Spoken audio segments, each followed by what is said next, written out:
Class 9th doctor केसी सिन्हा के सरल गणित का एक्सरसाइज फर्स्ट 1.1। नीचे दिए गए कथन सत्य है या असत्य, कारण के साथ अपने उत्तर दीजिए। तो 1 का फर्स्ट है, प्रत्येक पूर्ण संख्या एक प्राकृतिक संख्या होती है। असत्य है। इसलिए सत्य है क्योंकि 0 एक प्राकृत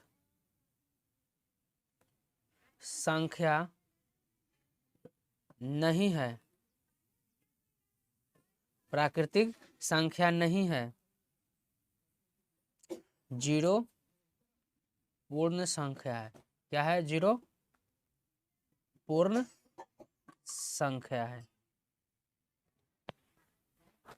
प्रश्न दूसरा प्रत्येक पूर्णांक एक परिमेय संख्या होती है। तो ये क्या है? सत्य है। सत्य। 2/1, चाहे कोई सा एग्जाम्पल लें, 4/5 क्या है? एक परिमेय संख्या है। क्या है? परिमेय संख्या है। संख्या है। प्रश्न तीसरा प्रत्येक परिमेय संख्या एक पूर्ण संख्या होती है। ये असत्य है। क्या है? असत्य। 2/3 परिमेय संख्या है। मान लीजिए 2/3 परिमेय संख्या है, लेकिन पूर्णांक नहीं। पूर्णांक नहीं है।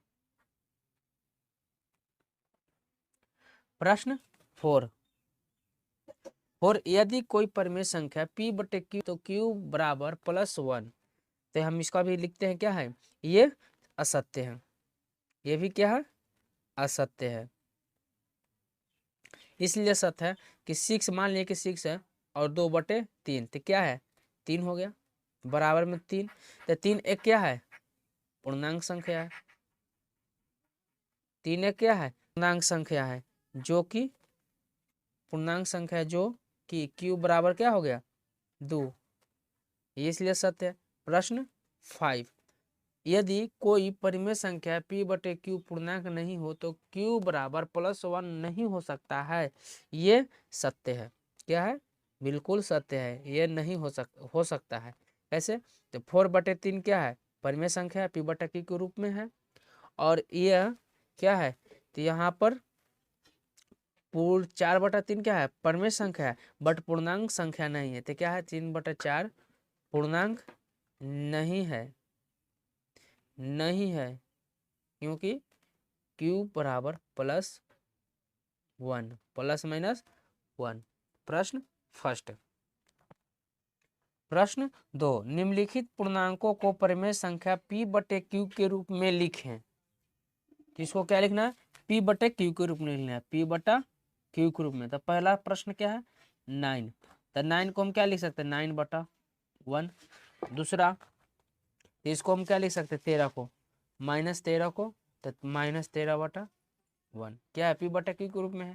तो इसको तीसरा को हम क्या लिख सकते हैं? p/q। 20 को हम क्या लिख सकते हैं? 20/1। यानी कि ये क्या है? p/q के रूप में है। सब परिमेय संख्या के रूप में है। प्रश्न 3 का फर्स्ट, क्या p/q परिमेय संख्या है यदि p बराबर 0 वाट। प्रश्न 3 तो p/q के रूप में कोई एक ऐसी संख्या लिखे यदि p बराबर 0 दिया है। तो अगर मान लिए कि p बराबर 0 है तो 0/1 तो क्या है? p/q के रूप में है। तो कह सकते हैं कि 0 हाँ परिमेय संख्या है। क्या है? परिमेय संख्या है। प्रश्न थर्ड का दूसरा, ये फर्स्ट का तीसरा का फर्स्ट था। प्रश्न थर्ड का दूसरा, क्या p/q परिमेय संख्या है यदि q बराबर 0 हो। तो क्या p/q परिमेय संख्या है जहां दिया है q बराबर तो 0। क्या दिया है? तो हम p ज्यों के त्यों रहेगा और q की जगह पर 0। अगर मान लिए कि पी एक कोई प्राकृतिक संख्या है तो 1 2 3 मान लेते हैं, तो 1/0। अगर 0 से 1 में भाग देंगे तो क्या मिलेगा? इन्फिनेटिव होगा। क्या होगा? इन्फिनाइट। तो इन्फिनाइट क्या है? p/q के रूप में नहीं है, तो यानी कि ये नहीं होगा। प्रश्न 4। प्रश्न 4, रिक्त स्थानों को भरे। तो 7/16 को दशमलव में बदलने पर दशमलव होगा या शांत होगा या अशांत होगा, इसको बारे में पूछ रहा है। इससे बनाने से पहले हम क्या करते हैं, शांत और अशांत के बारे में जान लेते हैं। तो शांत क्या होता है और अशांत क्या होता है? तो चलिए, शांत कहने का मतलब 2m के पावर 2m हो चाहे 5n हो के रूप में रहे तो क्या बोलेंगे? शांत। अगर यही 2m या mn यानी 5n इसमें कोई इसके साथ, तो अशांत कहला जाएगा। क्या हो जाएगा? अशांत कहला जाएगा। तो चलिए प्रश्न फोर्थ का पहला 7/16 क्या है? शांत है या अशांत है? तो पहले हर का हम क्या करते हैं? गुणनखंड करते हैं। तो हर का गुणनखंड करेंगे तो क्या होगा? 16 का, तो 2 होगा 8, 2 4 फिर 2। तो देख रहे हैं कि 2 गुने 2 यानी 2 के पावर 4 हो गया। तो इसमें देख रहे हैं कि 2 आगे शामिल हो गया, तो क्या होगा? शांत दशमलव हो गया। क्या हो जाएगा? शांत दशमलव। तो कह सकते हैं 7/16 क्या है? शांत दशमलव है। शांत दशमलव है।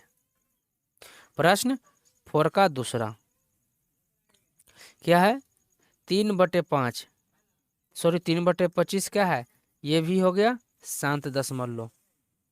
शांत दशमलव क्या हो गया? 7 दशमलव। इसलिए कि 25 का अगर फैक्टर करेंगे तो 5 गुने क्या हो गया? 5।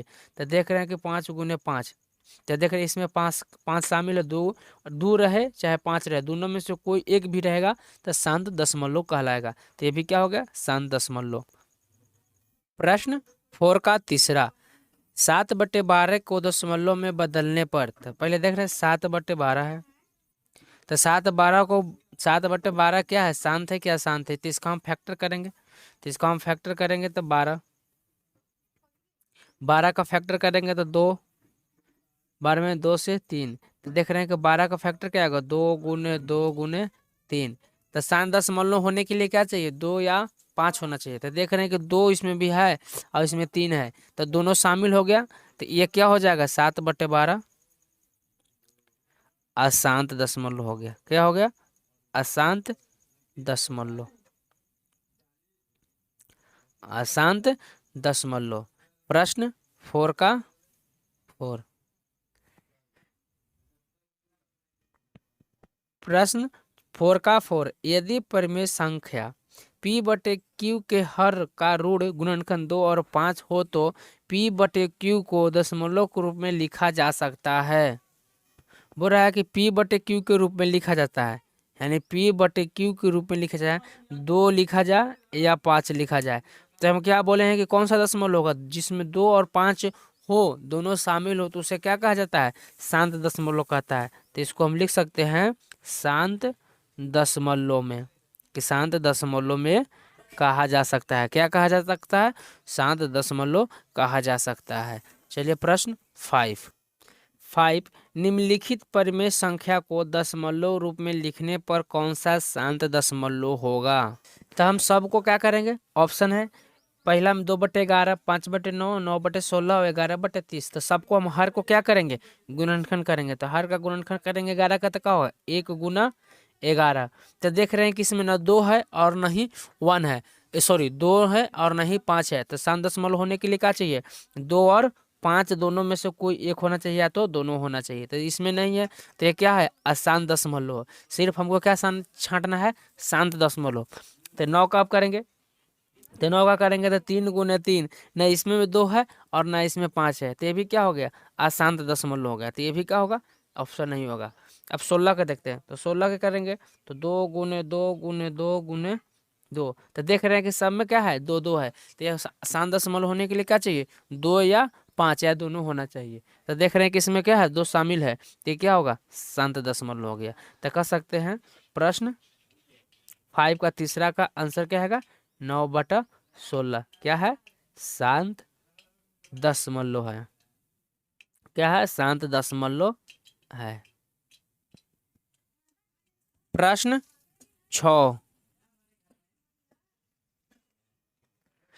निम्नलिखित परिमेय संख्या को दशमलव रूप में लिखने पर कौन सा अशांत दशमलव होगा। तो 6 का ऑप्शन क्या है, पहला में 5/9, दूसरा 3/8, तीसरा 7/25 और चौथा है 21/20। तो सबसे पहले सबको हम हर रो का क्या करेंगे, गुणनखंड करेंगे। तो देख रहे हैं कि 9 का करेंगे तो क्या होगा, 3 × 3। तो आसान दशमलव होने के लिए क्या चाहिए, 2 और 5 उसमें शामिल नहीं होना चाहिए। तो देख रहे हैं कि न 2 है और ना ही 5 है शामिल। तो ऑप्शन नंबर क्या हो जाएगा, ए। तो कह सकते हैं कि 5/9 अशांत दशमलव क्या है, अशांत दशमलव है। क्या है, अशांत दशमलव है। कम गुणनखंड करेंगे तो क्या होगा, 2 × 2 × 2 × हो गया तीनों। तो देख रहे हैं कि इसमें 8 अशांत होने के लिए क्या चाहिए, 2 या 5 होना चाहिए। तो इसमें 2 शामिल है, तो यह अशांत नहीं हो सकता है। तो इसको 25 का हम फैक्टर करेंगे तो क्या होगा, 5 × 5। इसमें देख रहे हैं कि 5 भी शामिल है। और इसमें देख रहे हैं 20 का, तो 20 में है 2 × 2 और 5। इसमें देख रहे हैं 2 और 5 दोनों है। तो ये क्या होगा, शांत नहीं होंगे, शांत होगा, अशांत नहीं होगा। तो ऑप्शन नंबर क्या है मेरा, पहला फर्स्ट सही है।